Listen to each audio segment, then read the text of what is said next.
আসসালামু আলাইকুম বন্ধুরা, আজকে আবারও একটা রান্নার রেসিপি নিয়ে আপনাদের সামনে চলে এসেছি। তো বন্ধুরা, কাছে দূরে দেশ বিদেশে যে যেখান থেকে আমার ভিডিওটা দেখছেন তাদেরকে আমার তরফ থেকে অনেক অনেক ভালোবাসা, অভিনন্দন। নিশাত কিচেন অ্যান্ড ব্লগ চ্যানেলে সবাইকে অনেক অনেক ওয়েলকাম। তো বন্ধুরা, আজকে আমি একদম একটা নতুন রেসিপি, আপনারা ইউনিক রেসিপিও বলতে পারেন, পালং শাকের একটা কোপ্তাকারি রেসিপি বানিয়ে আপনাদের সঙ্গে শেয়ার করব। আপনারা পুরো ভিডিও দেখতে থাকুন। তো এখানে আমি পালং শাক নিয়ে নিয়েছি, এখানে আলুটাকে একটু গ্রেট করে নিয়েছি, আর মসুর ডালটাকে একটু গ্রেট করে নেব। এখানে আমার ডালটা গ্রেট করা হয়ে গেছে। ডালটাকে এবার আমি চামচের সাহায্যে পালং শাকের মধ্যে দিয়ে দেব। এবার এর মধ্যে দিয়ে দেবো গ্রেট করে রাখা আলু, দিয়ে দেবো স্বাদ মতো লবণ,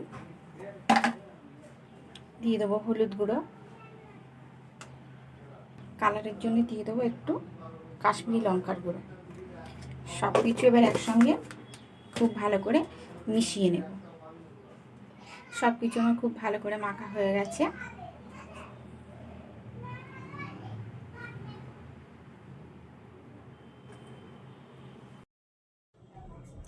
তেলটা আমার গরম হয়ে গেছে, এবার কোপ্তাগুলো একে একে ভেজে নেব।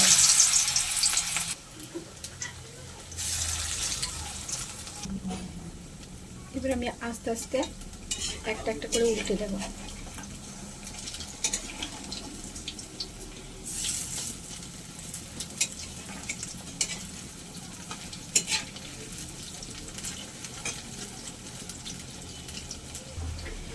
কোপ্তাগুলো ততক্ষণ আমার ভাজা হতে থাক। আমি একটা পেস্ট বানিয়ে নেব।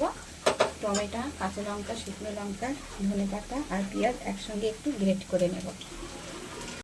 তো এগুলোকে আমি গ্রেট করে নিই। তো বন্ধুরা, কোপ্তাগুলো আমার ভাজা হয়ে গেছে, এবারে তুলে নেব।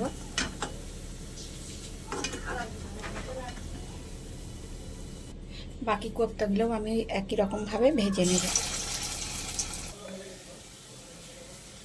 তো কোপ্তাগুলো আমার সব ভাজা হয়ে গেছে, এবার আমি তুলে নেব।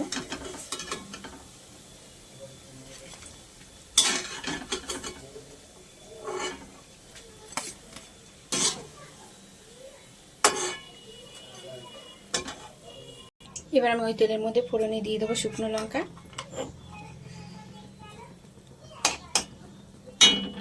আর যে পেস্টটা বানিয়ে রেখেছিলাম সেই পেস্টটা আমি তেলের মধ্যে দিয়ে দেবো। মশলাটা আমি একটু তেলের মধ্যে ভালো করে ভাজা ভাজা করে নেব, যাতে সব কিছুর গন্ধ চলে যায়।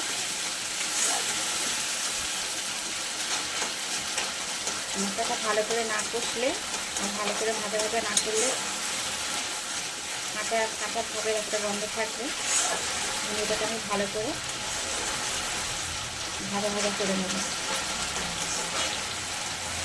এবার আমি সমস্ত রকমের গুঁড়ো মশলা দিয়ে দেবো। হলুদ গুঁড়ো, জিরে গুঁড়ো, ধনে গুঁড়ো, ঝালের জন্য দিয়ে দেবো সানরাইজের লঙ্কার গুঁড়ো, কালারের জন্য দিয়ে দেবো কাশ্মীরি লঙ্কার গুঁড়ো। সব কিছু একসঙ্গে খুব ভালো করে আমি কষে নেব।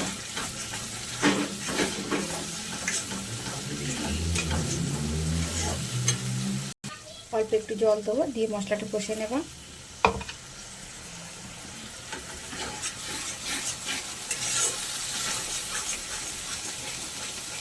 আমি মশলার মধ্যে সামান্য লবণ দেবো, যেহেতু ওটার মধ্যে লবণ দেওয়া আছে।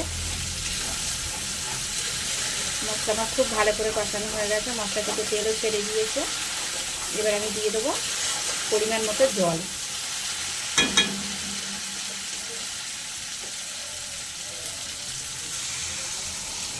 ঝোলটা আমার খুব ভালো করে ফুটে গেছে, এবার ভেজে রাখা কোপ্তাগুলো দিয়ে দেবো।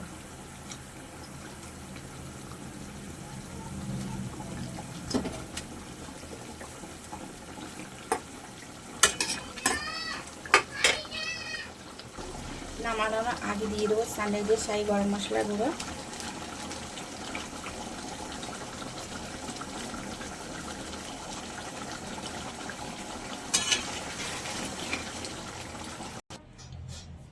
তো বন্ধুরা, পালং শাকের কোপ্তাকারি রেসিপি আমার একদম রেডি। আমার রেসিপিটা যদি আপনাদের ভালো লেগে থাকে তাহলে অবশ্যই লাইক কমেন্ট শেয়ার সাবস্ক্রাইব করে আমার পাশে থাকবেন।